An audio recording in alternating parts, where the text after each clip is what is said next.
Ito ang mga sumusunod na ingredients. Shredded shrimp. Ginamitan ko to ng food processor. Pero kung wala kayong food processor, pwedeng i-chop-chopin nyo lang. Kailangan nyo ng pino. Onion, finely chopped. Talagang, pinong-pino rin.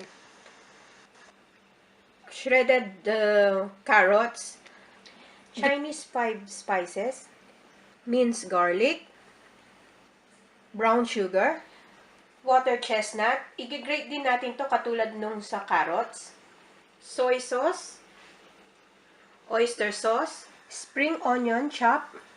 Plain flour or all-purpose flour. Gagamit din tayo ng vegetable oil for frying. Salt and pepper to taste. Corn flour. Dididissolve lang natin sa water. For pasting to mamaya pagbalot ng bean curd. Bean curd sheets. Nabibili ito sa mga Asian stores. So, isinaling ko yung minced pork natin sa bowl. At pagsamasamahin lang natin lahat ng ingredients. So, ito yung water chestnut na nag-grate na. Yung carrots. Onion. Yung shrimp. Yung spring onion.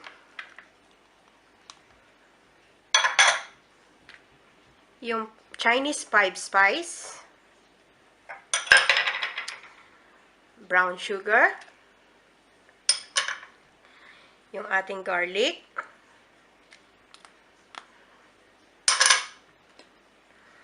Oyster sauce.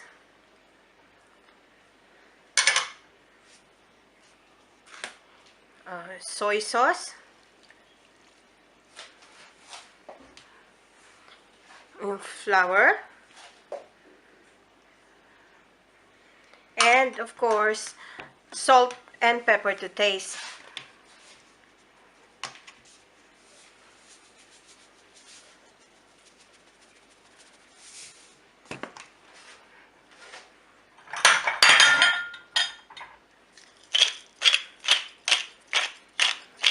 Okay. I-mix lang natin itong maigi. Kailangan talagang well-mix siya para pantay-pantay yung lasa ng ating mga ingredients at saka yung mga spices. So, pwede din tayo mas madali kung kamayin na natin to, mas madali. Para talagang halong-halo siya. Okay. Again, make sure na dapat malinis ang kamay nyo pag ginawa nyo to. So, ready na to. Well-mixed na tong ating meat. So, iset aside natin muna. Kanina, yung ating corn flour, nilagyan ko lang ng water, dinisolve ko, tapos microwave ko lang siya ng less than a minute para maging parang paste. Pandidikit natin ito later. Yung bean curd. Malaki siya. So, ang ginawa ko, dinivide ko lang siya sa 4. Depende sa inyo kung anong size ang gusto nyo. So, ito, nahati ko na siya. Ito yung bean curd na binabad ko lang less than a minute sa water. Tapos, ipat dry lang natin para ma-absorb yung water na excess. Bago natin balutin.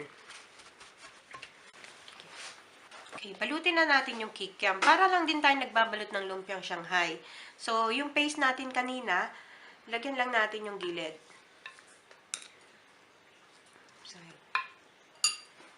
Then, lagyan natin ng mixture sa gitna.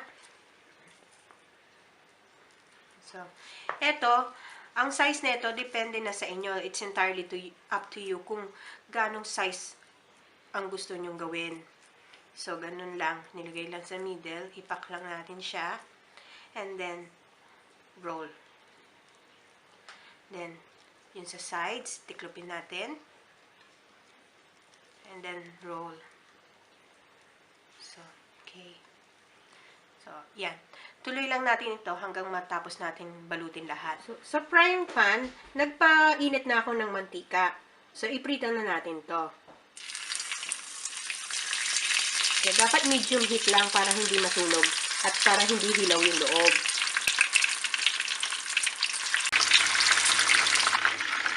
Okay, Okay.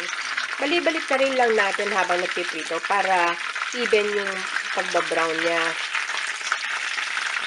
So, make sure na mahina lang talaga yung apoy nyo para lutong-luto talaga yung loob. Kasi minsan, sunog yung labas, hilaw naman yung loob.